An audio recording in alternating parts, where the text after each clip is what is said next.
This week on Creative Ramblings, we are going to be talking about acoustic treatment for home studios, YouTube studios, home podcast studios, non-professional studios. Anyway, cue the metal with the new logo.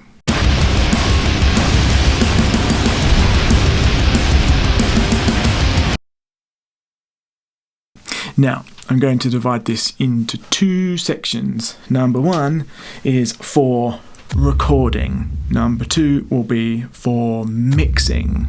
Now, all of these things really are to do with reflections between surfaces. Sometimes this can be if the surfaces are too close together, in which case you will get like a boxy sound because you'll get very quick early reflections, which doesn't sound that good. Conversely, if you're in a very large room, then potentially you'll have a very echoey sound and you won't sound close. Everything will sound like you're in a big room. So that's the two sides. The other issue you might get is a thing called flutter echo. So this is when you get high frequency sounds that reflect backwards and forwards between two walls in your room.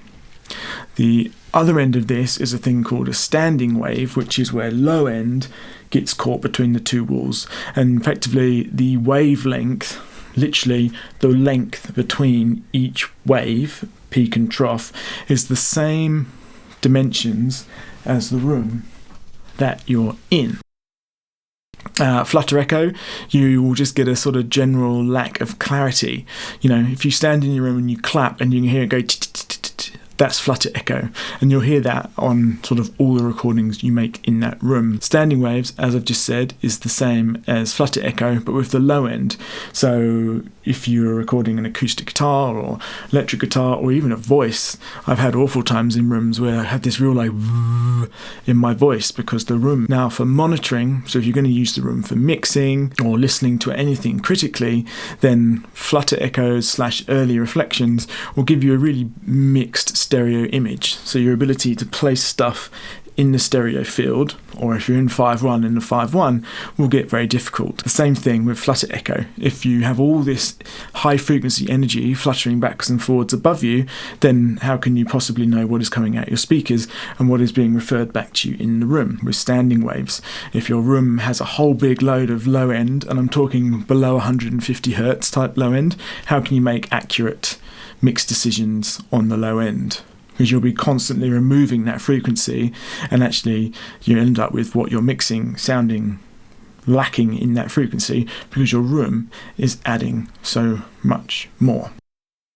Well, look, you'll never be able to make your room perfect unless you start completely from scratch. And in all honesty, this doesn't really matter.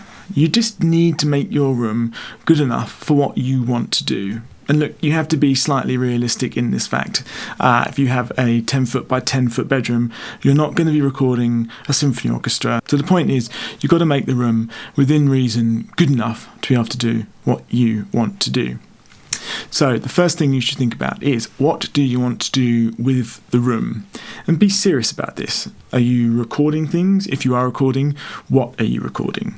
If it's just going to be voiceover for YouTube, or if it's just going to be you on acoustic guitar and a vocal, that's different than if you want to be recording electric guitar and piano and things like that. If you're mixing, is it just going to be you in the room? Are you ever going to have clients in the room? Because that will change what the room has to look like, and also how many people it has to contain. If you need to have a band in there with you, you're going to need seating for the band. And that could be 4, 5, 6 people. The best bet is actually just starting to listen to what your room sounds like. If you're going to be using your room to record, put a microphone up, your favourite mic, and record what it is you're going to record. Listen to it, play it back. Don't EQ it, don't compress it, don't put any reverb on it. Just listen to it back in the room and in headphones and see what it sounds like. Listen, have a think, and then work out a plan of what you're going to do. If you're going to use the room for mixing, then, put a record on that you know well through the speakers that you want to use in the studio and have a listen. Is it very bassy? Can you hear the things left and right? You need to start assessing what your room actually sounds like in its current state. And the chances are it might not sound that bad. And the reason I say that it might not sound that bad is that most bedrooms and living rooms and spaces already sound pretty good. Humans don't like living in big echoey spaces, so they do fill them up with carpets and sofas and beds. So if you put everything up and it sounds okay to your ears, then it probably is okay, and you don't need to be doing any more acoustic treatment for now. Potentially, if you're new to this, your ears aren't as developed as someone that's been doing it for a long time. But as you go along and you start to hear problems when you're recording things, or your mixes aren't transferring properly, you'll be able to know, okay, well, there's a big bass hump here, or my recordings all sound a bit echoey, and you'll be able to make some changes. You should start with the easy things. First things first, what is the placement of the stuff in your room? You should be set up so your speakers are firing down the longest length of the room. So if you're in a rectangular room, your speakers should be on one of the short walls firing lengthways. Basically, shooting down the long length of the room is to stop you getting quick echoes back from the back wall. Second thing is, your desk, and especially your speakers, should not be wedged into a corner. Try it now. Just start talking and start walking towards a wall or into the corner of a room, and listen to how the quality of your voice changes. As you get into the wall, as you get into the corner of the room, you'll start to hear it get bassy. Actually, let's do an experiment. Let's see if our voice gets more bassy. Do I get bassy when I walk near the wall? Here we go. Walking.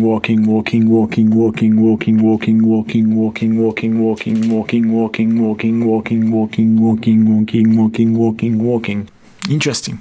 Okay, so the next thing is, try to not have your mix position slap bang in the middle of the room. The middle of the room is probably the worst place where you're either going to get standing waves having lots of bass, or conversely some kind of weird phase cancellation, meaning that a whole load of frequencies disappear. So the central position in your room is not great. You should be, if possible, off axis, somewhere measuring your room in thirds. You should be in one or other of the end thirds, never in the middle. Next, your speakers. Now, the tweeters should be up at ear height. If you need to put them on stands, then put them on stands. But this means there is the shortest possible run between the speakers to your ears. Equally, your ears to each speaker should be each point on an equilateral triangle. If you can't do that in your room, move stuff around until you can. You should be able to move your head in and out of that space and hear where you're exactly in, because the stereo image and the quality of sound will be excellent. And if you can hear that well as you move in and out, that means your room's probably pretty good. If it all sounds crappy all the time, then probably you need some treatment because your ears are being affected by reflected sound.